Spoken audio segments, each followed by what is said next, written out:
Ескі ғимаратқа жаңаша өң беріп, бар маңайды безендіріп жүрген басшы Қордай ауданында тұрады. Мәдениет үйіне жетекшілік ететін кейіпкеріміз қызметімен ғана емес, қолөнердегі шеберлігімен де көпке танымал. Сырға толы сан алуан бұйым жасайтын маманмен аймақтағы әріптесім танысып қайтты. Берік Сементаев 2012 жылдан бері ауылдық мәдениет үйінде жетекшілік етіп келеді. Жалпы 12 адам жұмыс істейтін мекемеде балаларға арналған 3 үйірме мен ардагерлер ансамблі бар. Бұдан бөлек вокал және ақындар клубы жолға қойылған. Осынша адамның басын біріктірген өнер ордасының қазіргі көркі Берік ағаның қолынан шыққан мына бұйымдары.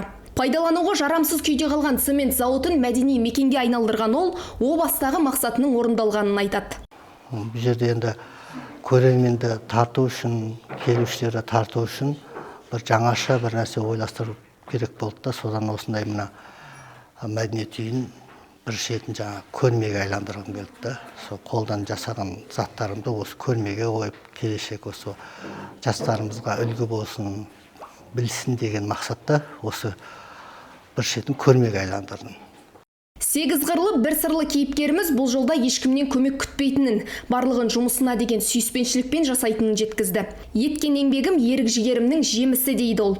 Бұл жерде отан отбасынан басталады дейді ғой. Біз әр мысалы азамат, біз неге өкіметтен күтуіміз керек? Жоқ, бізден болмаса басқа жерден күтуіміз керек. Біз осы елдің азаматымыз ғой.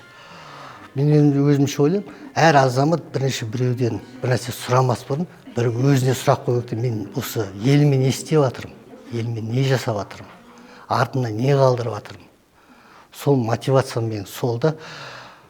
Аталған мәдени мекемеде 12 адамның жұмыс істейтінін айттық. Әріптестерінің қай-қайсысы болмасын Берік ағаның болаттай берік, ақжарқын мінезін алға тартады. Шеберлігі өз алдына бір төбе дейді олар.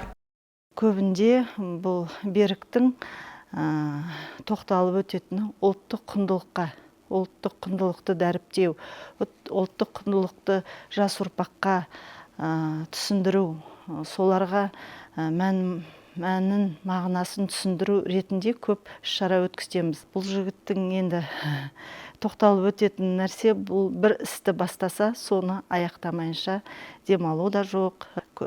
Шараға келген көрермендерге, оқырмандарға, қонақтарға соны насихаттау. Сюда приходят школьники целыми классами. Бұл жерге мектеп оқушылары экскурсияға келеді. Сол арқылы өздерінің ата-бабасы қалай өмір сүргенін көзбен көргендей күйгеніп, түсінік қалыптастырады. Осы арқылы тарихты түсіндіруге болады. Қордай қолы алтын азаматтарға толы мекен. Мұнда елдесе еміренетін, еткен еңбегінің өтеуін сұрамайтындар баршылық. Айгерім Қожабайқызы, Дәулет Акимов, Қордай 24 Ньюс.